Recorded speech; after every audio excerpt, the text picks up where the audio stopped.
Bismillahirrahmanirrahim. Assalamualaikum warahmatullahi wabarakatuh. Dulu ketika sahabat punya imam yang lama sekali kalau sholat, sehingga si sahabat yang satu yang petani ini mufarokoh itu memisahkan diri, kemudian imamnya diselip. Itu boleh bang dalam fikih. Kamu niat mufarokoh dulu. Mufarokoh itu niat bahwa kamu memutus hubungan dengan imam, kemudian meneruskan sholat sendiri. Singkat cerita dua orang ini berdebat, Mu'ad sama Ar-Ra'i yang penggembala ini.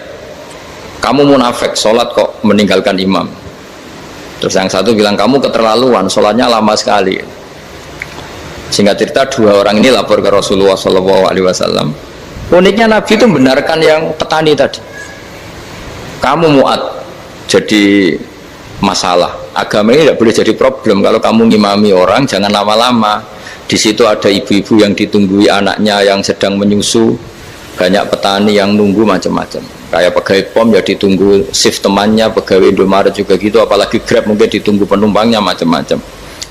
Sehingga kebaikannya teman-teman yang kerja serabutan begini juga bergantung kebaikan imam tadi. Kalau sholat itu tidak boleh lama-lama, apalagi wiridan, sholatnya aja nggak boleh lama-lama, apalagi wiridannya. Nah, kadang-kadang orang ngira kebaikan tuh nggak ada sempritnya, ada juga. Sholat tuh ya disemprit sama Nabi, kalau terlalu lama juga disalahkan, karena nanti agama ini menjadi apa? Problem, menjadi problematika. Nah, termasuk kebaikan kita ketika membolehkan ya, atau mentoleransi atau mendukung pekerjaan mulai Grab dan lain-lain adalah agama ini rahmatan lil alamin. Dulu ada seorang sahabat tanya, ya Rasulullah, boleh enggak kita ngegeng di perapatan gitu? Kata Nabi, ya jangan kalau bisa, tapi kita harus natahaddas, hanya itu tempat kita jagungan di perapatan, di tempat-tempat umum lagi, di halte, terus kata Nabi, enggak apa-apa, tapi fa'atut thoriq haqqaha, kamu harus memberikan hak jalan itu. Apa hak jalan itu? Satu, kamu amar ma'ruf, kalau bisa ya nahi mungkar, kemudian bikin suasana orang lainnya menjadi aman. Nah ini yang catatan. Kalau hitung saja, yang ikut Grab itu berapa ribu? Nah, ini tuh energi besar kalau di atas 100 berapa? 100 ribu. Hitung ya teman-teman di Grab, 100 ribu. 100 ribu ini kalau soleh semua, atau setengah soleh lah, kalau soleh banget keberatan dia soleh, setengah soleh. Itu tuh ada, ini sudah saya pikir, ada kebaikan yang menyebar di seluruh Nusantara yang berjumlah 100 ribu. Ini luar biasa. Ada kecelakaan dia menolong pertama, ada pemerkosaan menolong pertama, mungkin ada pencurian, ada apa. Maka kata Nabi, kamu kalau harus di jalan itu kamu berkontribusi amar ma'ruf nahi mungkar. Saya sering ke Jogja karena saya mulai 98 di Jogja. Ya sering di terminal malam-malam. Saya ketika kecil itu sering diceritain orang nggak berani ke terminal ini banyak preman, nggak boleh ke terminal ini karena banyak preman. Ya mulai dari Sumatera, Jawa, hampir seluruh Indonesia. Kalau jam sekian sampai sekian sudah nggak berani karena banyak apa? Preman. Itu uniknya, preman-preman itu selain dulu ditangani tentara dan polisi, itu urusan negara ya kali itu, dan kita ngapresiasi. Itu hilangnya yang permanen itu bukan saja ditangani ABRI dan polisi, TNI dan polisi, tapi ditangani kultur. Banyak mulai orang soleh, santri dagangan di situ, ada ojek mangkal di situ, supir taksi mangkal di situ. Terus di sini orang-orang soleh yang menghalau ketika ada perempuan digoda atau perempuan dicopet atau apa. Terus lama-lama jadi kultur bahwa kebaikan ini dominan. Setelah kebaikan dominan ini otomatis menyingkir sedikit demi sedikit. Jadi selain negara ini harus melakukan sesuatu yang seharusnya, yaitu menjaga masyarakat dari kriminalitas, sebetulnya yang paling awet dan paling mudah dilakukan itu tadi, kebaikan harus menjadi kultur bersama. Sehingga kalau terminal kemudian ada mbak-mbak jilbaban yang dagang, terus pak-paknya soleh, ada musola yang hidup, ojeknya juga gitu, terus supir taksinya, lalu kebaikan itu menjadi nilai bersama. Saking jadi nilai bersama, ibu-ibu yang takut atas dirinya nggak ngojek kecuali Pak ini karena terkenal amanah, nggak naksi kecuali Pak ini karena terkenal amanah. Dan kita Indonesia itu ingin seperti itu, sehingga amanah ini menjadi nilai bersama dan otomatis menjadi keamanan bersama. Cara wong Jawa itu tego nitipno anake karena dijamin aman, tego nitipkan istrinya juga karena dijamin aman. Nah, kalau kebaikan ini juga menjadi satu nilai jual dan kita bisa mengawal secara serius, itu alhamdulillah betul. Nah, dimulai dari mana? Satu, mental kita takwa. Kedua, sistem sosial, bahwa kita terkoneksi oleh indukan ya, juga terkoneksi oleh kepolisian. Maksudnya karena kita terdaftar, kalau ada anak hilang kan tinggal ini yang bawa wahyu misalnya. Jadi saya mohon, semohon-mohonnya, kebaikan ini harus jadi nilai bersama. Setelah terminal itu banyak orang baik, otomatis yang ini tuh menyingkir. Akhirnya apa? Nanti yang bos-bosnya toko itu ya hanya nitipkan sama orang soleh. Yang mau nge-grab juga hanya titip sama yang soleh. Begitu seterusnya. Sehingga jadi siklus kebaikan yang bersama. Nah, ini yang dimaksud Quran, wa tamiru bainakum bima'ruf. Iktimar itu namanya urusan bersama. Ya, saya ulang lagi ya. Jadi orang Arab kalau bilang iktimar itu urusan bersama. Sehingga bahasa Arabnya konferensi besar itu kalau di NU disebut apa? Muktamar. Muktamar itu menjadikan urusan publik dirembuk, itu namanya apa? Muktamar. Nah, diantara kebaikan yang diinginkan Islam itu wa'tamiru bainakum bima'ruf. Urusan kebaikan ini menjadi urusan apa? Bersama. Ya, saya contoh itu kecil saya itu mesti dikandani sama orang-orang tua, jangan di terminal ini sampai jam ini, jangan di perapatan ini ketika sudah jam begini. Tapi barokahnya orang soleh bertebaran di mana-mana itu. Yang tukang grab ya di mana-mana, yang penjaga toko ya banyak yang soleh, yang ngojek, yang macam. Sehingga di terminal itu nyari tempat sholat ya gampang, cari tempat duduk ya gampang, nyari orang amanah ya gampang. Bahkan lama-lama yang nggak amanah ini nggak laku. Dan ini yang kita inginkan. Dan ketika nggak laku, akhirnya dia kalau ingin laku harus amanah, atau ingin laku harus tobat. Nah, agama ini urusan bersama, sehingga Allah mengistilahkan wa tamiru bainakum bima'ruf. Jadikan kebaikan ini urusan bersama. Sehingga karena ini urusan bersama, ketika kita jadi kiai juga harus, kalau misalnya tadi ada Gojek kok makmum, atau Grab kok makmum, atau supir bis kok makmum, kiainya harus cepat sholatnya. Jangan baca surat Baqarah, nanti diomel-omelin apa penumpangnya. Begitu juga ibu-ibu menyempatkan jamaah, waktunya ada lama di rumah sudah ditunggu anaknya yang masih menyusu. Makanya Nabi ngendikan idza amma ahadukum as-sholata falyukhaffif. Kalau kamu jadi imam, sholatnya harus relatif cepat. Fa inna fihim ad-dhaif badal hajat. Di antara makmum itu yang banyak punya urusan. Selain ada yang lemah, ada yang punya banyak urusan.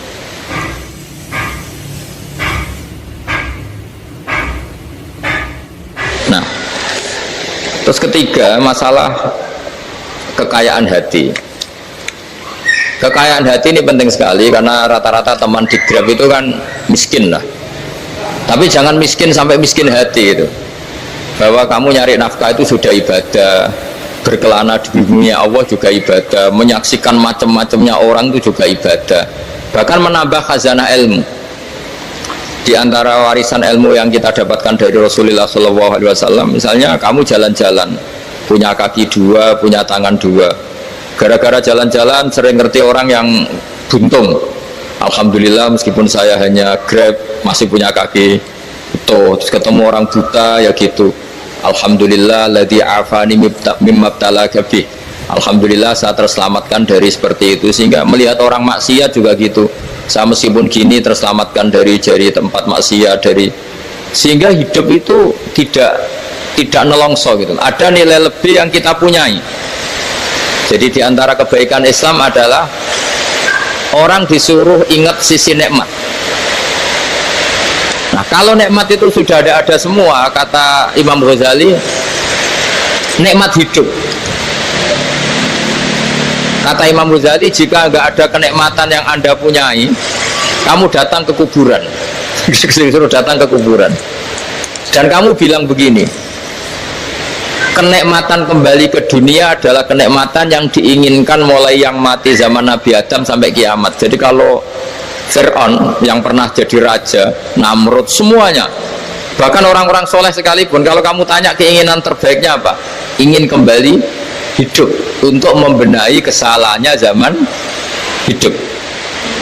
Artinya apa? Kehidupan yang kita miliki sekarang adalah kenikmatan yang dirindukan mulai yang mati zaman Nabi Adam sampai kiamat. Maknanya apa? Kita punya kenikmatan yang luar biasa karena kenikmatan yang dirindukan oleh orang yang sudah mati mulai dulu sampai sekarang. Apapun masalah hidup Anda ini punya kenikmatan yang nggak tertandingi, yaitu namanya hidup. Barokahnya hidup itu kita bisa tobat. Setidaknya ingin tobat. Kalau nggak bisa tobat, ingin tobat. Makanya di Indonesia itu banyak nyuwun sewu, banyak maling yang anaknya itu soleh. Karena kalau ngandani anaknya tetap gini, wes le bapak tok sing lakoni kowe ojo. Bapak tok yang alami ini kamu jangan. Banyak di Indonesia orang nggak bisa baca Quran, anaknya hafid. Karena setiap bodoh itu tidak diwariskan. Wes le bapak tok sing bodoh kowe ojo bodoh. Mungkin teman-teman di Grab juga gitu, wes bapak tok cong sing nasib ngene kowe ojo. Jadi kebaikan begini itu akan terus-menerus diwariskan. Sehingga banyak orang tidak tamat SD anaknya dosen, nggak tamat SMP anaknya dekan. Karena setiap dari kita itu cita-cita kebaikannya menurun ke anak cucunya, keburukannya berhenti di dia. Cara wong Jawa itu bapak tok sing lakoni. Nah, di sini saya jelaskan tentang kekayaan rohani. Jadi saya mohon ketika Anda jalan-jalan ngantar penumpang itu harus sering muji Allah Subhanahu wa taala. Ya, saya bacakan ayatnya, at-taibunal abidunal hamidun. Orang baik itu yang tobat, yang ahli ibadah. Di antara definisinya itu as-saihun, yang sering jalan-jalan. Siaka itu jalan-jalan. Jadi orang paling bejo sak dunia itu sampai harus jalan-jalan ibadah dapat uang. Tapi syaratnya ibadah. Sekali tidak ibadah dapatnya masalah kan? Sering gonjekkan orang cantik terus ingat istrinya tidak cantik. Sering gonjekkan orang yang sopan, yang santun terus ingat andekan ini istri saya di rumah rewel gitu. Jadi kalau kamu tidak taat itu adanya penyesalan. Di lampu merah ada orang naik Ferrari, naik Alphard, sementara kamu di rumah hanya mobil butut, kadang malah tidak punya mobil. Jadi kekayaan rohani itu dimulai dari mana? Dimulai dari taat. Cara berpikir itu taat, bukan maksiat. Sekali Anda cara berpikir maksiat, maka adanya hanya penyesalan. Semakin pengalaman di luar, semakin penyesalan. Karena di luar sana banyak orang yang dapat nikmat yang lebih dari Anda. Tapi sekali Anda taat, kamu akan mensyukuri apa yang Anda miliki dan tidak pernah ingin sama yang dimiliki orang lain. Sehingga orang-orang yang sering pergi itu sama Allah dipuji. Jadi tidak ada nabi kecuali di antara ibadahnya itu jalan-jalan. Fasiru fil ardi. Sehingga semua nabi itu mesti pernah melakukan perjalanan internasional. Rasulullah Muhammad SAW pernah jalan-jalan sampai ke Syam, padahal beliau orang Mekah. Nabi Ibrahim yang orang Syam pernah perjalanan sampai ke Mekah. Karena di antara kearifan itu ya dimulai dari apa? Jalan-jalan tadi. Kamu ngerti orang yang macam-macam. Makanya di antara kebaikan umatku kata Nabi itu siyahah fil ard, sering berkelana, tapi tentu untuk mengambil pelajaran. At-taibunal abidunal hamidun as-saihun. Nah, agama mensupport itu. Sehingga kata Nabi, jika ada orang kok sholat qobliyah, ba'diyah semuanya di masjid, sama Nabi ditegur, la taj'alu buyutakum kuburan, rumah kamu jangan jadikan kuburan, harus dapat jatah apa? Sholat. Kata ulama, kalau ada orang sering sholat di satu titik itu ditegur, kamu harus ganti titik yang lain supaya saksi bahwa kamu di bumi sholat itu banyak. Jadi kita ya punya nilai positif juga tentang apa? Karena kita sering siahah, kalau bahasa Arabnya itu sering keluyuran, saksi kita kebaikan juga banyak. Tapi pesan saya paling pokok tadi ya, jadikan komunitas kebaikan itu punya nilai jual. Syukur-syukur fid dunya hasanah wa fil akhirati hasanah. Ya kita bersyukurlah di Indonesia itu. Saya masih ingat kecil saya itu ya sekitar saya umur 15-14 tahun. Setiap mau pergi itu pesannya orang-orang yang sering pergi itu jangan masuk terminal jam ini, di perapatan ini, karena yang namanya preman itu dulu dominan. Sekarang Buat sampai jam 2 ada orang pakai jilbab, kadang ya orang pakai peci, yang nggak pakai peci pun ke musola sholat terus.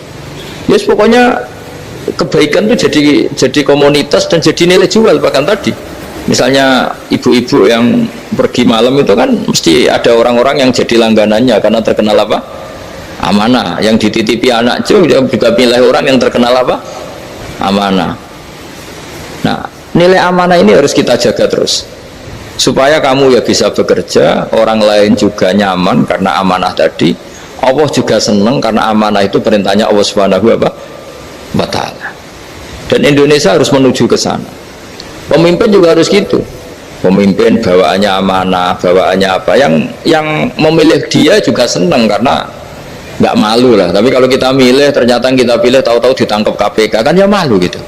Dulu kita kampanye mati-matian, ternyata dia ditangkap KPK. Tapi kalau dia amanah kan dia senang.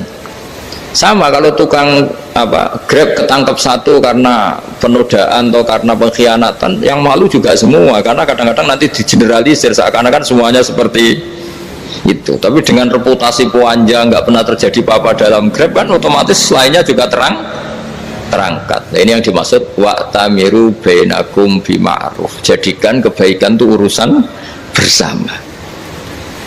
Makanya andaikan negara itu sudah mengoptimalkan polisi, TNI untuk meringkus preman, oke, itu baik. Tapi ya lebih awet lagi kalau itu ditopang masyarakat. Karena yang nggak amanah terkucilkan, terus akhirnya Grabnya nggak laku, akhirnya dia dipecat, akhirnya kan yang maksiat hilang, yang kriminal hilang, yang ada hanya Grab yang baik. Begitu juga di dunia apapun. Itu yang dimaksud wa'tamiru bainakum bima'ruf. Jadikan kebaikan ini urusan bersama. Nah, karena kita baik, otomatis jadi teladan yang baik bagi anak kita, istri kita, tetangga kita. Dan karena kita baik, maka terhormat. Sehingga orang melihat Grab itu simpatik, respect, karena reputasinya baik. Nah, karena orang respect, tidak dicibir. Barokahnya tidak dicibir, tidak mangkel. Barokahnya tidak mangkel, tidak saling ejek, bahkan tidak saling bunuh. Coba kalau kita jelek, dicibir orang, kita dalam keadaan mabuk, tidak terkontrol, bunuh. Jadi efek dari maksiat itu begitu buruknya, sehingga penelitian itu mengatakan kebanyakan kecelakaan ya pemicu utamanya rata-rata ya nyupir dalam keadaan mabuk. Beberapa nyuwun sewu kasus-kasus kriminal rata-rata ya dipicu oleh hal-hal seperti itu. Makanya meskipun di luar saya tolong hindari narkoba, hindari hal-hal yang maksiat supaya pekerjaan Anda ini barokah.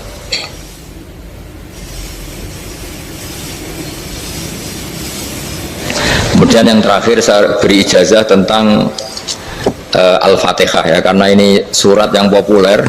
Kalau saya ijazahi Quran 30 juz pasti sampean nggak hafal. Atau ijazah surat Baqarah, kalau mau Baqarah mau. Ijazahi surat Baqarah mau 2 juz setengah. Mau Mas Asep? Ya Fatihah aja yang gampang ya. Nah, ya kulhu Fatihah ini paket ringan ini. Tapi pahalanya apa? Besar. Ini beda ya, artinya selama ini mungkin Anda baca tapi monoton ya. Tapi ini saya bacakan teks aslinya tentang istilahnya itu mazaya itu kelebihannya Fatihah. Saya baca Arabnya dulu, nanti ini terakhir ya, ijazah tadi kan saran-saran umum tentang sosial ya, pokoknya jadikan kebaikan itu punya nilai sosial yang baik lah. Jadi nanti orang yang nggak amanah nggak laku ya, calon bupati, gubernur, presiden yang nggak amanah juga nggak laku. Begitu juga kiai yang tidak amanah juga nggak laku, suami yang nggak amanah juga nggak laku, istri yang nggak amanah juga. Sehingga kebaikan ini jadi nilai sosial yang dalam tanda kutip sudah keniscayaan. Yang diinginkan Allah itu seperti itu, bukan kebaikan yang dipaksakan karena kekuatan negara. Maksudnya kalau bisa kebaikan itu tidak usah dipaksakan. Memang sudah satu kebutuhan. Tak cerita-cerita di negara maju itu, bahkan apapun jatuh itu nggak ada yang ngambil itu. Makanya gambarannya Mekah Medina kan gitu kan. Barang jatuh nggak ada yang berani ngambil, itu saking sudah jadi sistem. Sehingga banyak negara di Eropa itu yang sampai nggak punya tentara, nggak punya polisi karena kebaikan sudah. Nah kita kan masih capek, polisinya aja capek, apalagi masyarakatnya, karena ya apa ya, kebaikan itu belum jadi nilai apa bersama. Nah kita selain ditopang negara, ada polisi, ada tentara, itu kita usahakan kebaikan itu jadi nilai apa bersama. Ya, tadi wa'tamiru bainakum bima'ruf. Dan kita punya reputasi yang bagus dalam bab ini. Saya masih ingat kecil saya itu yang jilbaban hanya keluarga kiai. Sekarang rata-rata masyarakat itu jilbaban. Dulu yang sekolah SMP, SMA itu jilbaban kadang dulu malah dilarang ya, harus sama seperti itu seragamnya. Sekarang sudah boleh dan nyaman. Lama-lama yang dapat simpatik ya yang pakai pakaian model tertutup seperti itu. Lama-lama gamane cara wong golek mantu ya golek yang seperti itu daripada yang blodor. Lama-lama jadi nilai bersama. Ya ingin saya seperti itulah. Di terminal juga sama. Orang mau makan cari warung yang kelihatan ada ayat kursinya, pakai jilbab, atau paling tidak dia nggak mungkin lah nyuguhkan yang tiren atau yang haram. Akan ada garansi sosial, ada apa? Ada garansi apa? Sosial dengan penampilan yang soleh itu kan, masa iya nyuguhkan oplosan babi gitu misalnya itu.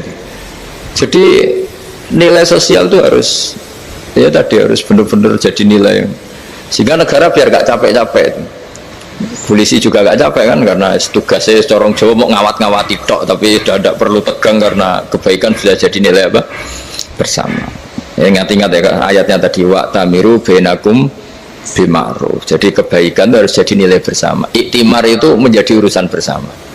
Makanya kalau kita rapat besar disebut apa? Muktamar. Muktamar itu urusan bersama.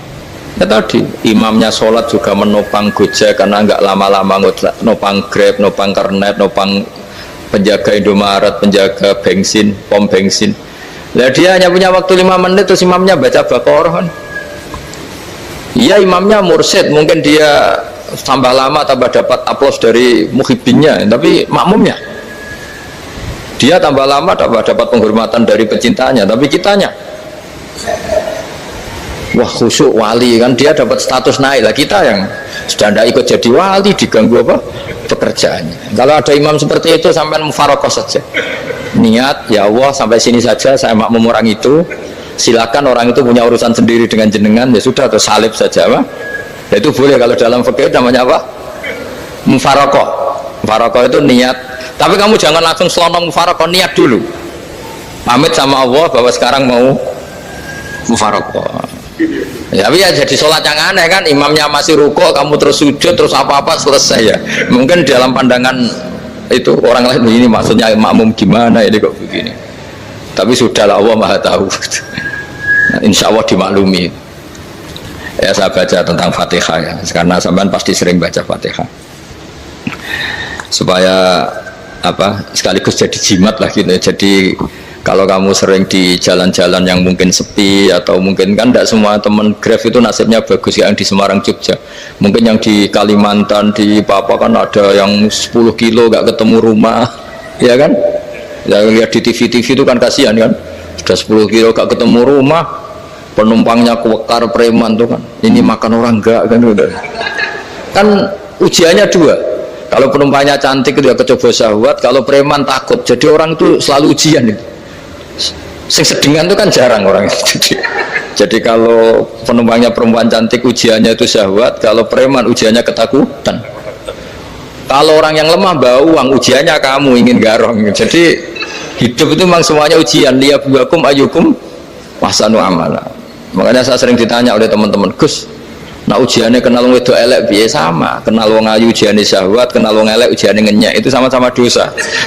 Syahwat ya dosa, ngenyek juga dosa. Welek keriting untune metu ya dosa, ngomong gitu. Kadang-kadang orang berpikir enak kancanan wong elek gak dosa. Kata siapa kancanan wong elek itu ya dosa, karena bawaannya ngenyek. Ngenyek itu menyepelekan itu. Makanya saya itu ya nggak mau berteman sampean. Nanti kan bawaannya ngenyek atau seneng ya tidak tahu. Ya sudah ada takdir saja, kalau ketemu ya tak ulang ngaji gitu. Tapi ini ngaji terakhir, setelah ini ngaji biasa aja, tidak usah resmi gini. Ngaji kok resmi aneh. Pokoknya nanti suatu saat kalau pandemi sudah berlalu saya akan ngaji Rebona, ini ngaji. Ini ngaji yang kurang bagus karena ngatur kiai kurang berkah ini. Nanti tapi ya lumayan lah masih mau ngaji. Ngaji kok tanggal ini jam ini. Sekarang suatu saat kamu tak panggil, Mas Wahyu datang ke sini jam ini, tidak mesti bisa. Mungkin pas ada acara apa, oh, maaf ke sini pas ngecek pas apa. Jadi ya sudah, tapi tak maafkan, enggak apa-apa. Takdir ya. Tak bacakan supaya sampean tahu keramatnya bismillah. Nah, sebelum saya bacakan bismillah Fatihah, tak beritahu tentang ilmu tafsirnya karena ini penting sekali. Fatihah itu dawuhnya Allah, tentu itu dawuhnya Allah. Saya ulang lagi, itu kalam Allah.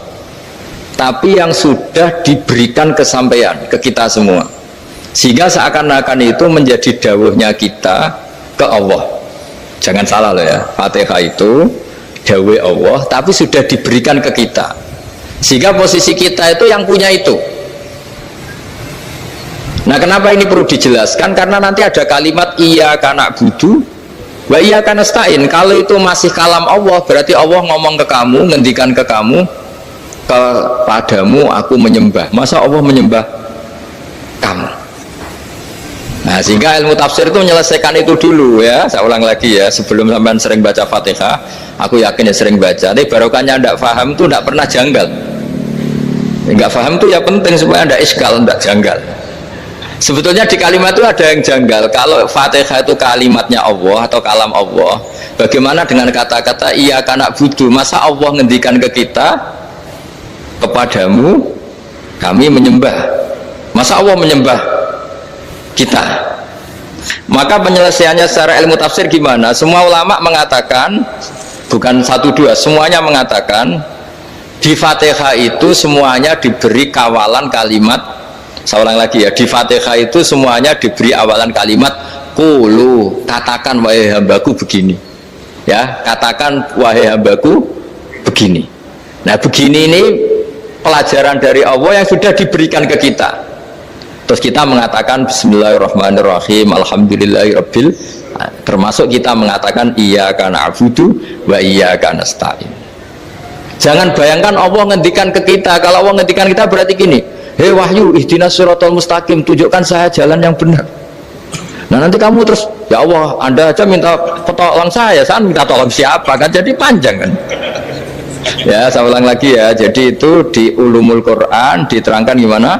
Sebelum baca Fatihah, ya. Fatihah itu kalamullah, ngendikannya Allah, tapi yang sudah diajarkan ke kita dan sudah milik kita, sehingga kalimat itu menjadi milik kita. Tapi ya kalamullah, tetap kalamullah, tapi sudah menjadi milik kita.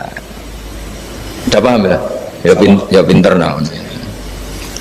Ya, karena kalau tanpa penjelasan seperti ini, Anda akan iskal. Bagaimana Allah, iskal itu janggal. Bagaimana Allah mengatakan iya karena butuh? Kan jadi aneh kan? Ya, jadi tak jelaskan secara ilmiah ya. Jadi kata ulama-ulama tafsir, ayat-ayat Quran seperti ini sebetulnya dimulai dari qulu apa? Meskipun nggak dilafatkan. Itu kan sama dengan qul huwallahu ahad Muhammad, katakan kalau Tuhan itu satu. Ya, namanya Quran itu kan kalam Allah, membina nabinya, membina umatnya. Makanya dikatakan atau enggak, di sini tersembunyi kata qulu, katakan. Ya, jadi ya ibarat apa itu, kamu ngajari anak kamu lah, le panggil jenengan bapak kulo, itu maksudnya anak itu, kalimat itu kalimat kamu, tapi kamu ajarkan ke anak kamu. Terus anak kamu bilang, pak jenengan bapak kulo. Nah, ketika kamu mengatakan jenengan, bukan kamu mengatakan jenengan anakku, berarti anakmu itu bapakmu, kan lucu kan. Anak kamu ajari jenengan bapak kulo, kamu engkau bapak saya. Terus anak kamu mengulang, jenengan atau kamu bapak saya. Berarti itu kalimat yang kamu ajarkan, tapi sekarang sudah milik anak kamu. Kalau itu kalimat kamu kan lucu, masa anak kamu bilang bapak? Nah, itu seperti itu. Jadi ulama memberi solusi atau jawaban iyyaka na'budu. Ya, itu sebelumnya ada kata-kata qulu, katakan wahai hambaku, hubungan kamu dengan saya adalah katakan iyyaka na'budu wa iyyaka nasta'in. Terus hubungan kamu dengan saya katakan juga dalam doamu ihdinas siratal mustaqim. Jelas ya, jadi itu kalam Allah yang sudah milik kita karena diajarkan Allah untuk kita. Dong ya? Ya sudah dong yes. Gak jelas gak. Tapi bagus, gak jelas itu bagus. Kalau kamu jelas gak jadi dikrem, jadi gubernur. Min azimi fadliha kasratu asma'iha wa fadail ukhra. Ini cerita dramatisnya surat Al-Fatihah. Qala Abu Hurairah radhiyallahu anhu inna iblisa ranna khina unsilat Al-Fatihah. Jadi iblis itu begitu kesakitan. Ini kitab Abwaabul Farad karangannya Syed Muhammad Alawi, juga kutipan dari beberapa kitab. Yang jelas beliau sendiri juga ngutip dari beberapa riwayat di beberapa hadis. Halaman 123. Ketika Fatihah turun itu iblis kesakitan, kayak orang sakit gigi lah, tersiksa sisanya karena turunnya surat apa? Al-Fatihah. Artinya kalau anda baca Fatihah dijiwai, maka anda melemahkan setan, melemahkan iblis. Wa qala Mujahid khina unzilat Fatihatul kitab ronna fastama indahu asyayatin. Jadi ketika Fatihah itu turun, iblis itu terkapar lah kira-kira, sampai dijenguk banyak setan. Jadi kemana di ICU lah kira-kira gitu kalau sekarang itu, entah COVID entah enggak tahu, pokoknya di ICU sampai dijenguk banyak setan. Enggak tahu bawa apa lah enggak tahu, pokoknya dijenguk banyak setan. Mana yang nyangoni karena ini apa? Ketuanya apa? Pingsan, sakit. Jadi iblis itu sakit sampai dijenguk anak buahnya setan-setan. Ya semoga kalian semua tidak kenal setan. Kalau kenal berarti teman, apa? Wa qalu misla dzalik wa qala lahum laisa mimma taquluna syai'un walakin unzilat suratun laisa ajruqa ilya illa an harramallahu alaihi nar jahannam. Saya ini bukan sakit fisik, kata iblis. Kamu tidak usah jenguk saya, datangkan dokter terbaik, tidak usah. Saya ini tidak sakit fisik. Saya ini sakit karena ada surat yang diturunkan, yang pahala yang melafadzkan surat itu pasti selamat dari neraka. Padahal misi terbesar saya ini supaya manusia masuk neraka. Sekarang punya tamengnya. Gue pusing kan? Ya seperti orang lah, goda sampeyan ternyata sampean setia, itu kan pusing. Nah ternyata tidak setia, itu yang akhirnya ribet kan itu. Jadi iblis itu cita-cita terbesarnya kan semua orang itu masuk neraka. Nah sekarang turun satu surat yang gara-gara surat itu siapapun yang baca dijamin selamat dari neraka. Jadi walakin unzilat suratun laisa ajru qailiha illa an harramallahu alaihi nar jahannam. Karena jadi dia shock lah, kalau orang di Jawa itu bilang shock. Aduh sial nasib saya ini umat nggak bisa saya goda lagi karena punya tamengnya tadi punya. Qad batala kaidukum wa makrukum. Rekayasa kalian sekarang itu tidak ada gunanya semua. Nah, ini alhamdulillah di Indonesia kelihatan kan banyak yang miskin, banyak yang susah. Tapi selagi mereka masih sholat, itu keinginan mencari halal itu masih tinggi. Kayak apa kita di tengah kota, jauh dari anak istri, jauh dari tetangga. Biasanya kalau orang jauh dari anak istri, tetangga kan sakar PDW.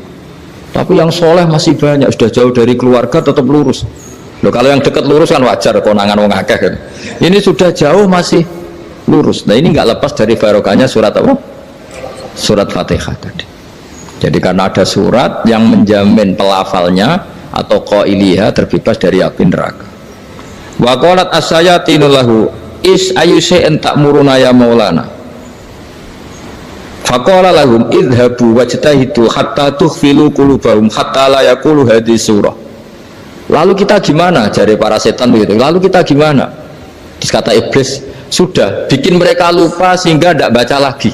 Selagi masih baca kita pasti keok. Jadi kalau sampean sudah jarang baca Fatihah itu berarti sudah bagian dari kemenangan apa? Iblis. Jadi kalau sampean sudah jarang baca Fatihah itu berarti bagian dari kekalahan Anda, kemenangan iblis. Masih sering baca? Alhamdulillah. Berapa kali? Saya pernah kali sholat. Dan apa lagi? Ya, kalau ngajarin itu juga saya itu juga. Kok 5 kali tok itu? Berarti pas sholat fardu tok itu? Enggak 5 kali itu, mendingan itu 17. Kamu itu ngitungnya jangan 5 ini. 5 waktu aja. 5 waktu itu berarti lumayan lah. Berapa? 17 ya? Ya. 17 ya? Ya. 17. Tapi kalau makmum tuh sering separuh kan, apalagi makmum tarawih. Ya kan? Makmum tarawih itu bacanya Fatihah ada yang sempurna enggak ya? Ya enggak lah. Baru alhamdulillah rabbil alamin mampu ruko ikut ruko ini gitu. Makmum kan Yang taraweh loh Mas. Kalau taraweh jarang sempurna ya. Fatihahnya itu. Kan imam sudah ruko. Kamu bacanya Fatihah sampai mana tuh? Baru setengah ya. Ya paling pas taraweh aja kan enggak sempurna ya. Apalagi kalau imamnya sing kilat tuh, waduh malah. Nah, ketika Fatihah itu sebegitu keramatnya, sebegitu topnya, itu setan rapat, singkat cerita itu yang tadi dipimpin oleh iblis yang sedang terkapar apa? Terus tali obatnya nggak ada, cuma dia shock karena ada surat yang turun yang melafatkan itu pasti selamat dari apa? Neraka. Nah ini gimana saran Anda? Terus sarannya adalah bikin orang-orang itu lupa, tidak baca Fatihah. Nah ini rapatnya iblis. Idzabu wajtahidu hatta tufilu qulubahum hatta la yaqulu hadhihi surah. Kala yuksiru qira'ataha wa la yakunu lahum ajrun wa thawabun bal yakunu lahum adzabun wa iqabun.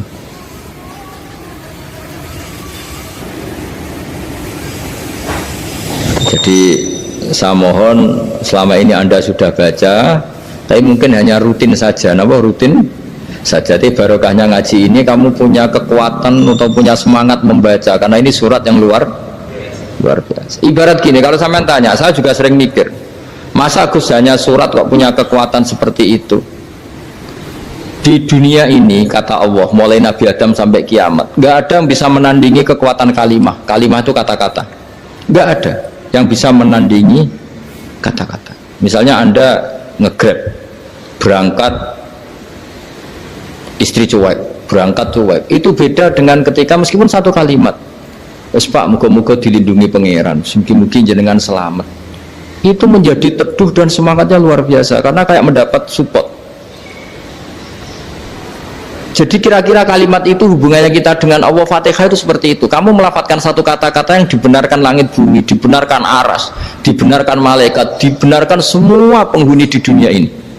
Sehingga itu efeknya luar biasa.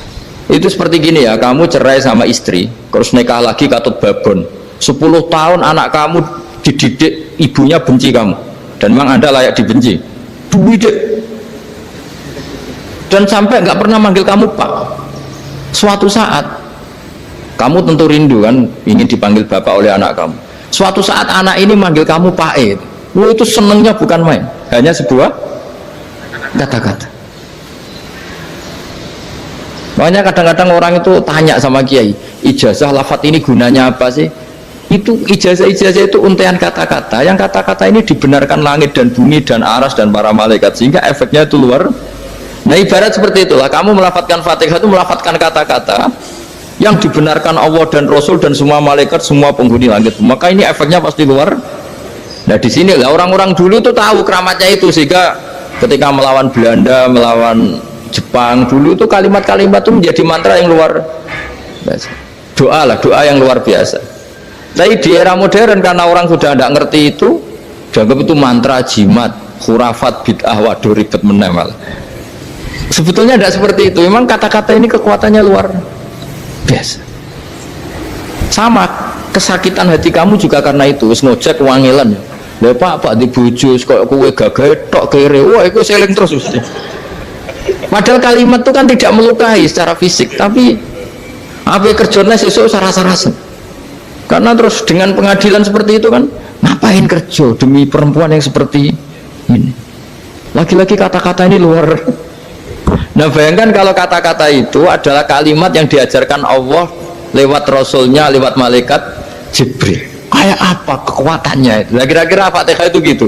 Kalimat yang baik, kalimatan thayyibah diajarkan oleh Allah dan Rasul. Kayak apa kira-kira kekuatannya? Pasti luar biasa.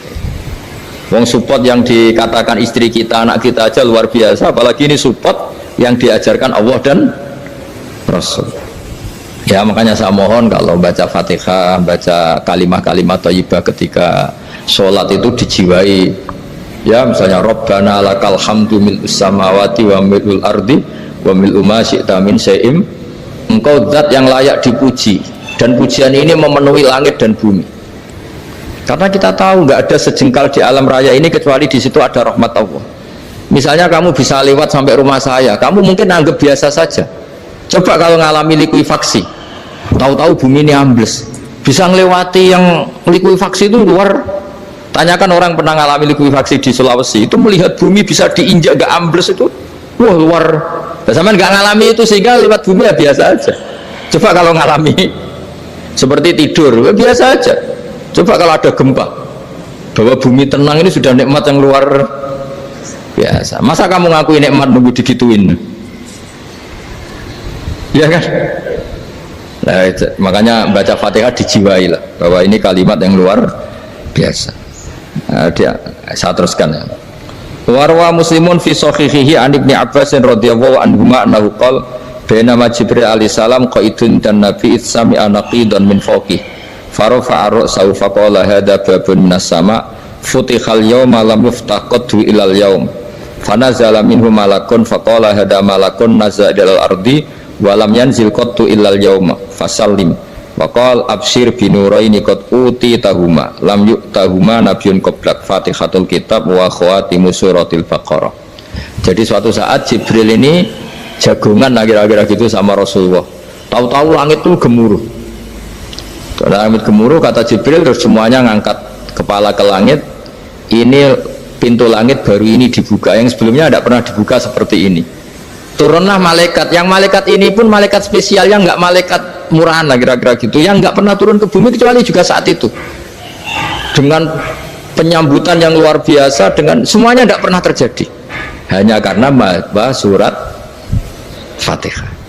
Jadi ini surat yang luar biasa, pengawalannya lewat malaikat yang spesial, nggak pernah turun di bumi kecuali saat itu, penyambutannya juga nggak pernah seperti itu, baru seperti itu. Jadi semuanya itu spesial. Nah, kenapa ini spesial? Karena di situ ada isi puja-puji kepada Allah Subhanahu wa Ta'ala. Ada ikrar kita, alhamdulillah rabbil alamin ar-rahmanir rahim. Ikrar ini penting. Kalau contoh paling gampang gitulah, kamu punya istri selama ini cerewet, terus suatu saat ngomong, Pak, tak angen-angen rawono wong lanang koyo sampeyan. Wah, itu langsung tidak ada lelaki sebaik engkau. Itu sama senengnya, masya Allah, karena ada ikrar dari seorang istri ke kamu. Nah, bayangkan kalau ikrar kita sebagai hamba diakui oleh Allah Subhanahu, maka ikrar ini akan dicatat sebagai kebaikan kita yang kita panen nanti di akhirat, karena ada ikrar. Kita ikrar bahwa alhamdulillah rabbil alamin, kita ikrar ar-rahmanir rahim, kita ikrar maliki yaumiddin, kita ikrar iyyaka na'budu wa iyyaka nasta'in. Sampean misalnya jadi orang Indonesia, ketemu orang Indonesia yang makmur di Jerman, terus lupa Indonesia. Kamu orang Indonesia? Enggak, saya ada orang Indonesia. Mangkel gak kira-kira? Mangkel. Karena salah ikrar kan gitu. Ya, jadi saya mohon jangan anggap kalimat itu hal yang biasa, tapi luar biasa. Nggih, ngoten mawon. Assalamualaikum warahmatullahi wabarakatuh.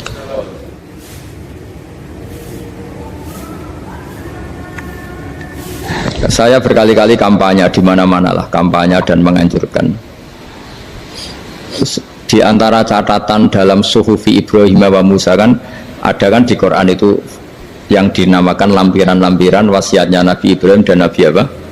Musa. Itu di antara catatannya begini. Orang yang punya akal itu adalah orang yang bisa menikmati sesuatu yang baik. Misalnya gini, contoh gampang gini. Kamu punya anak pertama atau punya anak yang masih kecil, itu gendong tuh senengnya bukan main, melihat anak sehat tuh senengnya bukan main. Mungkin saat itu banyak orang yang sedang maksiat dengan perempuan nakal atau dengan teman-teman nakalnya, yang nganggap seperti itu tidak nikmat. Tapi andaikan ini ditimbang ya ditimbang, yang maksiat betulan misalnya paling ukuran bahagianya itu 70%. Tapi yang ini, yang nimang anak baru lahir atau masih kecil, corong Jawa ngeloni anak, bisa saja bahagianya itu sampai 100%. Artinya selama ini kesalahan kita adalah nganggap maksiat itu pasti menyenangkan dan taat itu tidak menyenangkan. Makanya saya berkali-kali fatwa, untuk melawan kenikmatan maksiat, orang harus terbiasa menikmati taat, menikmati kebaikan. Jangan kira kita nimang istri nikmat, nimang anak nikmat, ketemu teman yang lama tidak ketemu juga nikmat. Artinya kita akan melewati berjam-jam untuk jagungan sama teman, sama anak, sama istri, dan itu harus kamu nikmati. supaya mengganti tidak berkebutuhan nikmat yang lewat jalur maksiat. Jadi saya mohon sarana-sarana yang menyenangkan itu, yang taat itu kita maksimalkan. Makanya bapak saya tuh sering pesen, kowe nak ngaji sing guyon, sing seneng. Nanti wong maksiat tuh karena cari kesenangan. Coba kalau kesenangan itu sudah didapatkan saat taat, maka tidak butuh lagi kesenangan yang berbentuk maksiat.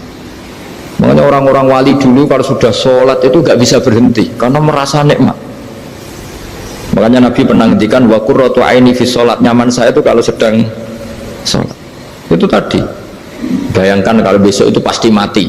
Makanya latihannya harus gitu, bayangkan besok itu pasti mati. Berarti itu hari terakhir kamu. Ya, hari dengan merasa hari terakhir itu kalau kamu maksiat kan malu, waduh saya mati pas. Makanya sholli sholata muwaddiin, kamu sholat seakan-akan itu sholat terakhir. Dan bayangkan akhirat tuh wa'mal li akhiratika ka'annaka tamutu, dan bayangkan akhirat tuh besok kamu mati. Sehingga ketemu istri ya seneng karena ini pertemuan terakhir, ketemu anak ya seneng ini pertemuan terakhir, sholat juga tenanan karena ini sholat terakhir. Sehingga kalau mau maksiat tuh takut, jangan-jangan ini kehidupan saya terakhir kok tak pakai seperti ini. Nah, jadi diantara resepnya itu apa tadi? Nganggep ya ibadah itu menyenangkan, nah, gitu. Pinter.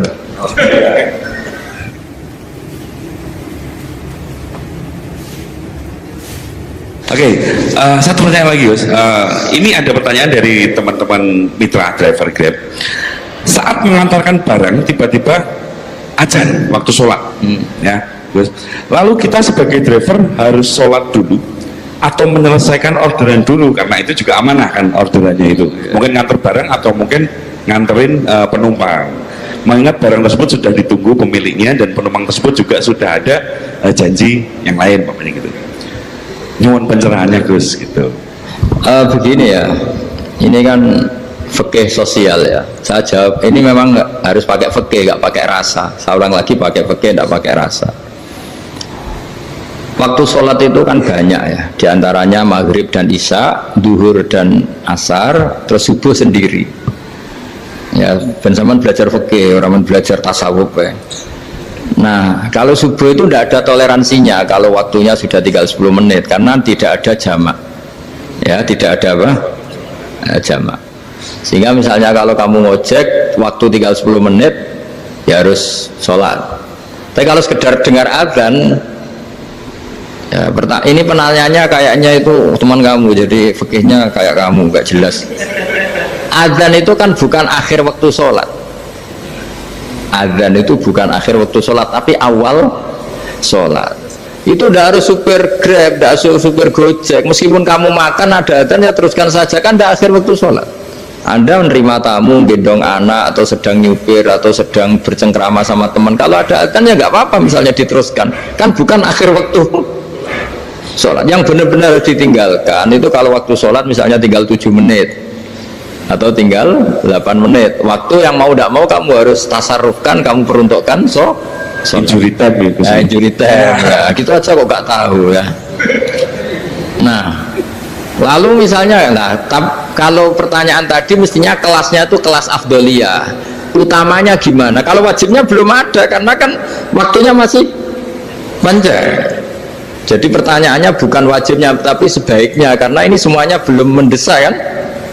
Andai kan kamu teruskan nganter barang kan tidak ada jaminan waktunya habis. Padahal kalau kamu memaksa sholat, mungkin citra kamu sebagai supir Grab tidak baik karena dianggap mengabaikan konsumen. Nah, terus kedua menyangkut jarak. Oke, seperti itu. Nah, sekarang kalau pertanyaannya dibalik, makanya yang dibalik ini agak ribet. Waktu sholat tinggal 8 menit. Ada konsumen yang minta diantarkan saat itu dan acaranya ke mall happy-happy, maka fatwa kita sebagai ahli fikih ya tantang saja, saya mau sholat dulu, kalau nggak sabar ya silakan cari yang lain kalau acaranya ke mall.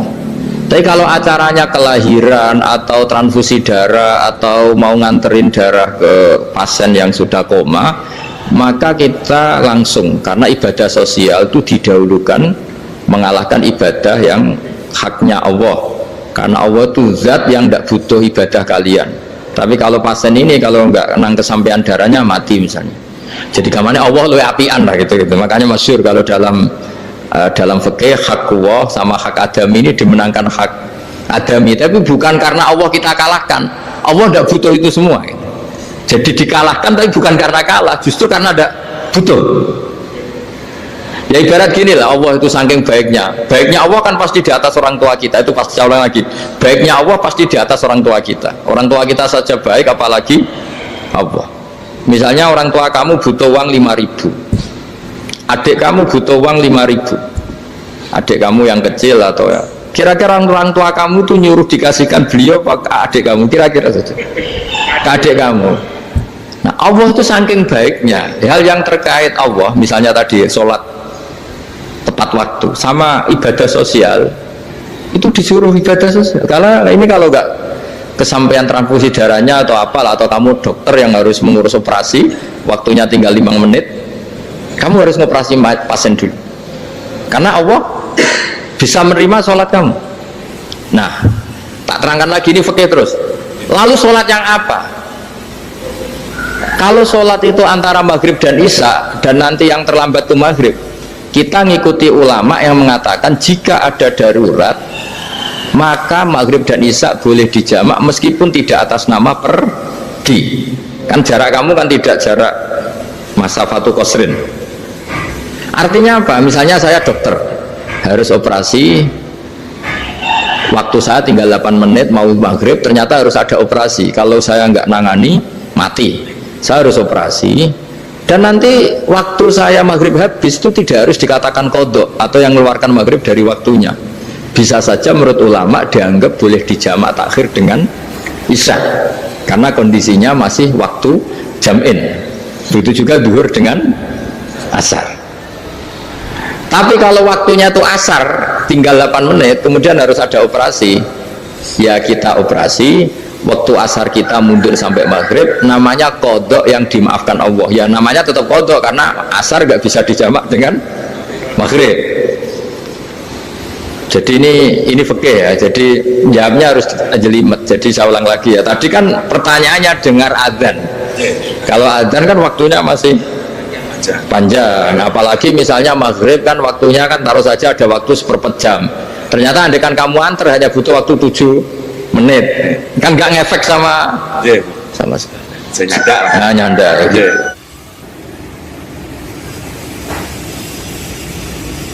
Kalau ada driver dapat orderan food nganterin makanan tapi makanannya non halal, itu pakai pripun. Nah, makanya itu tadi kamu tahu betul kalau itu non halal loh. Kalau itu sudah tahu pasti non halal. Nah, iya, daging Tyrannosaurus nonton mungkin. Makanya tadi itu memang PR kita di semua profesi. Saya ulang lagi, itu PR kita di semua profesi. Jadi ya itu makanya pentingnya istighfar tuh di situ tuh sudah kita sebagai ulama menghalalkan tidak mungkin, mengharamkan kamu juga demo. Ini pekerjaan bis gitu. Tapi yang jelas itu tidak bisa dihindari. Ya sama lah seperti orang di bis itu. Kadang-kadang kan didoain semoga semua penumpang hasil ke tempat masing-masing, dan kalau ada cobat berarti kan doain cobat juga hasil tujuannya. Jadi di semua profesi itu resikonya. Makanya tadi saya bicara tentang fikih, kaidah umumnya menolong maksiat itu bagian dari maksiat, menolong taat itu bagian dari taat. Mau nggak mau harus ada hukumnya. Setidaknya barokahnya tahu hukum. Kalau kita salah belum istighfar gitu, sudah salah nggak merasa salah itu. Jadi barokahnya tahu hukum itu paling enggak kan kita ya istighfar lah. Kan ya tadi seperti paket misalnya, kan ada saja orang paket yang jelas-jelas barangnya itu haram, tapi atas nama profesionalitas kan mungkin tetap dikirimkan, tapi barokahnya ngerti hukum dia istighfar. Nah tapi karena kalau kita menyarankan sudah ada usah pekerjaan yang lain banyak nanti kan rai-rai potongan tawakal jika ada ngono kan ya repot tuh. Nah kalau kita kiai guys gak apa-apa, terus pangeran suge. Menurut sampean saya ternuntut ke saya karena fatwa jenengan saya sekarang miskin, ini gimana pertanggung jawabannya? Ya ribet kan. Tapi saya ulang lagi, itu seninya ngelola kehidupan semuanya seperti itu. Jadi makanya kita nggak pernah berhenti berdoa, Rabbana dzolamna anfusana, karena dalam sisi semua hidup kita itu pasti ada unsur nggak benernya gitu. Ya saya ulang lagi, pokoknya kaidah umumnya itu menolong taat itu ya ikut bagian dari taat, menolong maksiat ya bagian dari maksiat. Tapi ya tadi ya kita harus istighfar kan, cuma tadi yang jelas